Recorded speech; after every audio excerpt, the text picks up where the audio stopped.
Assalamualaikum warahmatullahi wabarakatuh. Kami dari kelompok 5 yang beranggotakan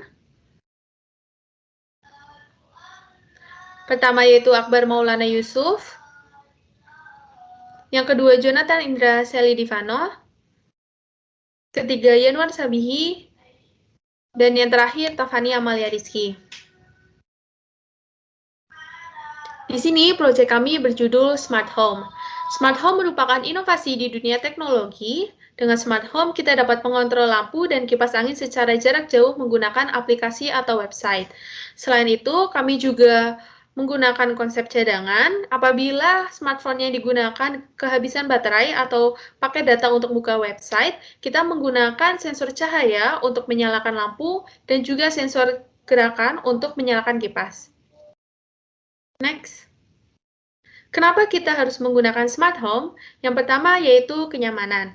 Beberapa orang malas untuk beranjak dari tempatnya hanya untuk sekedar menyalakan lampu atau menyalakan kipas angin. Dengan smart home, kita tidak perlu susah-susah untuk berjalan untuk menyalakan lampu dan kipas angin. Kita hanya perlu menggunakan smartphone dan membuka aplikasi, lalu kita bisa menyalakannya secara otomatis.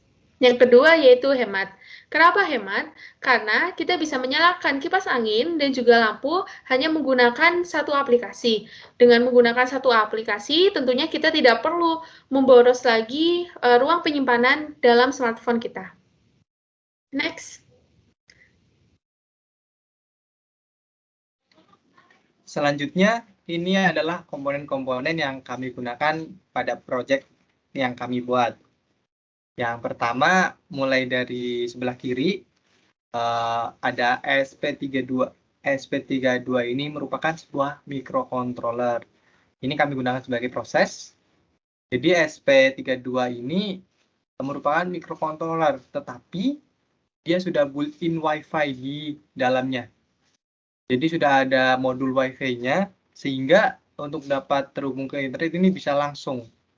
Jadi bisa langsung digunakan, seperti itu. Untuk pin-nya sendiri kurang lebih sama seperti microcontroller lain. Kemudian yang kedua, yang di sebelah kanan ada relay 4 channel. Ini kami gunakan juga sebagai proses. Relay ini berfungsi sebagai switch otomatis.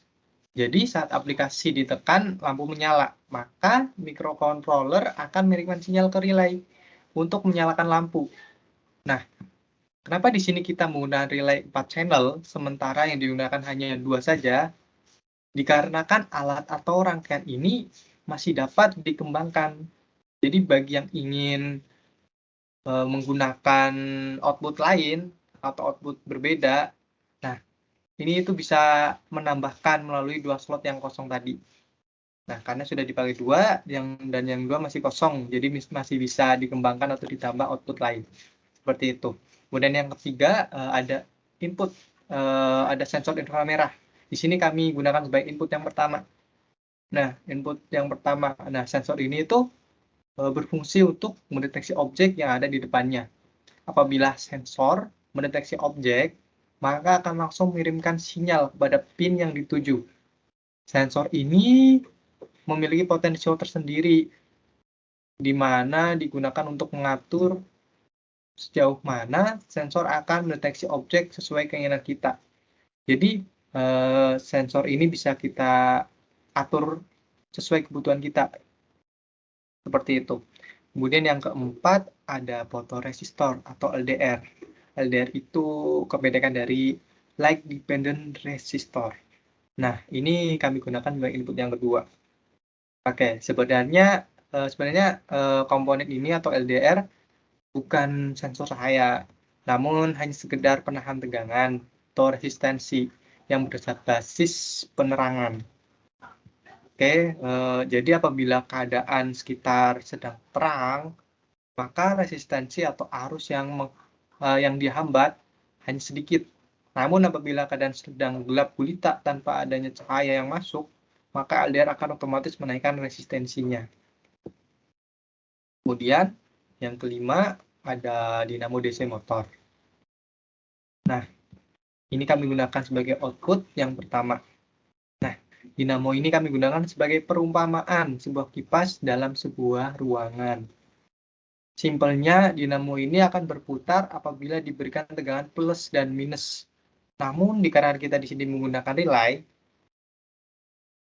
jadi dinamo akan dihubungkan dengan jalur no pada relay. Nah, kemudian yang jalur satunya lagi kami gunakan atau kami hubungkan ke grounding yang menyatu dengan microcontroller. Kemudian yang keenam, ada LED 5 mm. Nah, ini untuk output yang kedua. LED ini kami umpamakan sebagai lampu pada sebuah ruangan. LED ini sangat bagus sekali dijadikan output, dikarenakan LED ini dapat diatur kecerahannya dengan menggunakan potensio, sehingga dapat menampilkan cahaya yang begitu terang. Seperti itu.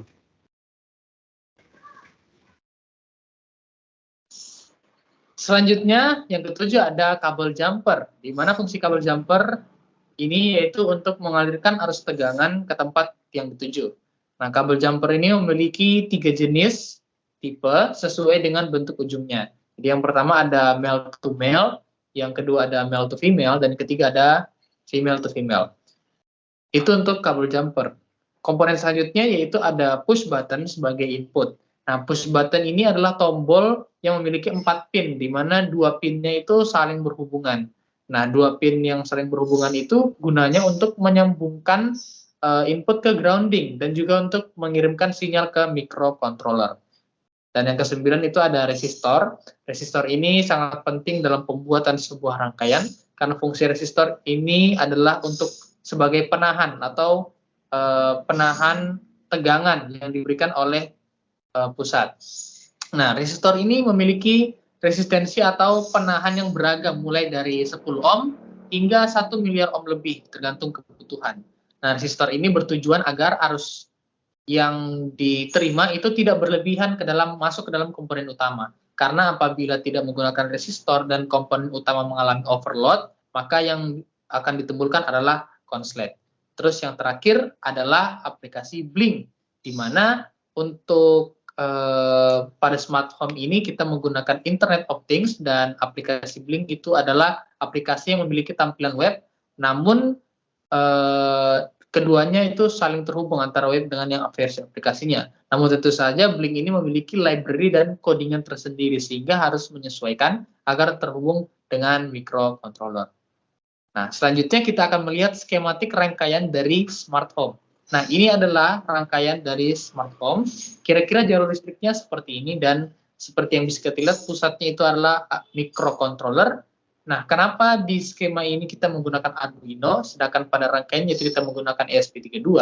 Karena skema ini dibuat menggunakan aplikasi FreeZing, dan aplikasi tersebut itu tidak terdapat microcontroller lain selain Arduino. Tapi tidak menjadi masalah karena pin dari ESP32 dan pin Arduino itu menggunakan konfigurasi yang sama, tapi berbeda di penamaan saja. Dan juga ESP32 itu memiliki kelebihan dapat tersambung dengan internet. Tetapi karena skema ini tidak membutuhkan internet, jadi kita hanya menggunakan Arduino saja. Kemudian untuk komponen lainnya itu masih sama persis, ada relay 2, di sana ada LED, ada dinamo, ada LDR, ada sensor, serta 2 push button. Nah, skema ini nanti berfungsi untuk memudahkan dalam pembuatan rangkaian, sehingga saat ini kalau kita ingin membuat sebuah rangkaian, kita akan dimudahkan karena kita sudah tahu secara jelas jalur kabel yang akan dilewati. Selanjutnya untuk simulasi rangkaiannya, di sini kami masih menggunakan Arduino dikarenakan ini dibuat masih dalam aplikasi yang sama, yaitu FreeZing. Simulasi rangkaian ini berfungsi untuk mendapatkan gambaran seperti apa rangkaian aslinya saat jadi nanti. Walaupun tidak sama persis, namun bisa terlihat apakah rangkaiannya sudah bagus atau belum. Jadi kalau belum bagus masih bisa untuk diperbaiki. Seperti itu. Selanjutnya saya akan menjelaskan mengenai demonstrasi videonya. Silakan menikmati. Oke, baik. Sekarang saya akan mendemonstrasikan rangkaian yang telah kami buat. Ini adalah tampilan rangkaian secara keseluruhan. Kami menggunakan ESP32 untuk microcontrollernya. Kemudian di sini ada relay 4 channel, namun yang digunakan hanya 2 channel saja yang terhubung ke kedua output, yaitu LED 5mm dan juga dinamo DC motor. Untuk inputnya kita menggunakan sensor inframerah, LDR, dan juga push button. Kemudian untuk aplikasinya kita menggunakan Blink untuk IoT-nya. Nah, Blink ini ada versi webnya dan juga versi aplikasinya. Namun dikarenakan HP-nya sedang saya gunakan untuk merecord, maka untuk aplikasinya saya hanya menggunakan emulator saja. Jadi simpelnya smart home ini adalah bisa untuk menyalakan output atau yang kita gunakan itu di sini lampu dan kipas hanya dengan menggunakan aplikasi atau web saja. Seperti itu. Jadi apabila web atau aplikasi ini ditekan, maka akan menyalakan otomatis outputnya. Namun di sini kita juga menggunakan sensor untuk menyalakannya dengan cara lain. Sensor inframerah ini kita gunakan untuk menyalakan kipas.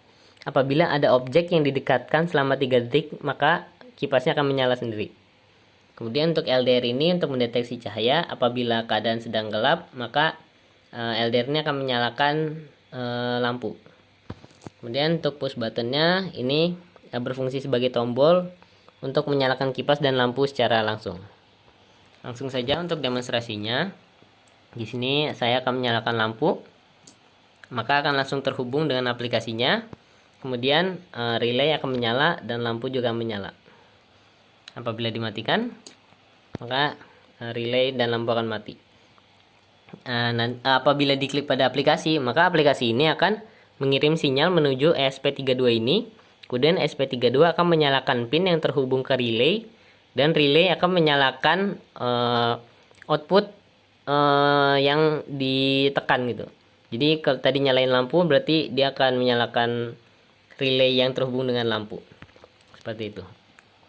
Kemudian langsung saja untuk kipasnya. Sebentar, saya butuh tangan tambahan di sini. Ya. Jadi kita coba nyalakan kipasnya. Maka kipasnya akan nyala. Relay yang akan terhubung dengan kipas juga menyala. Apabila dimatikan, maka relay akan mati, kipas pun akan mati. Sama untuk yang aplikasinya.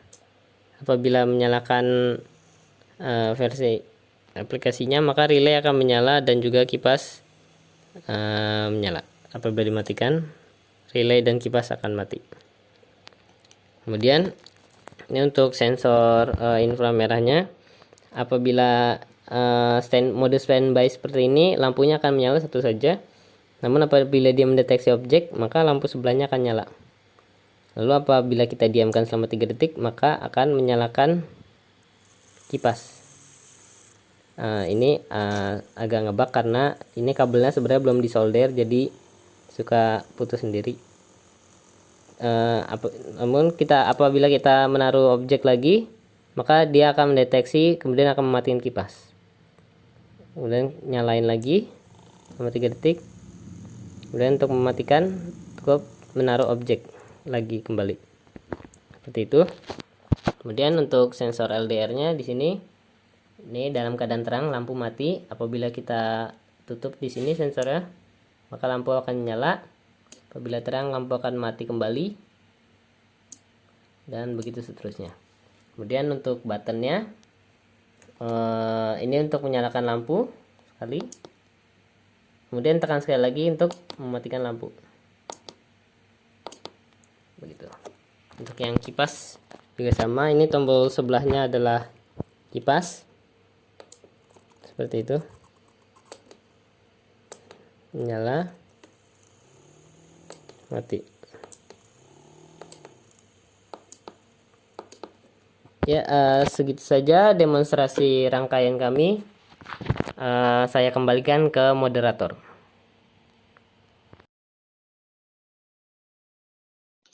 Sekian, terima kasih kami dari kelompok 5. Kurang lebihnya mohon dimaafkan. Semoga karya ini bisa bermanfaat untuk khalayak umum dan yang membutuhkan. Assalamualaikum warahmatullahi wabarakatuh. See you.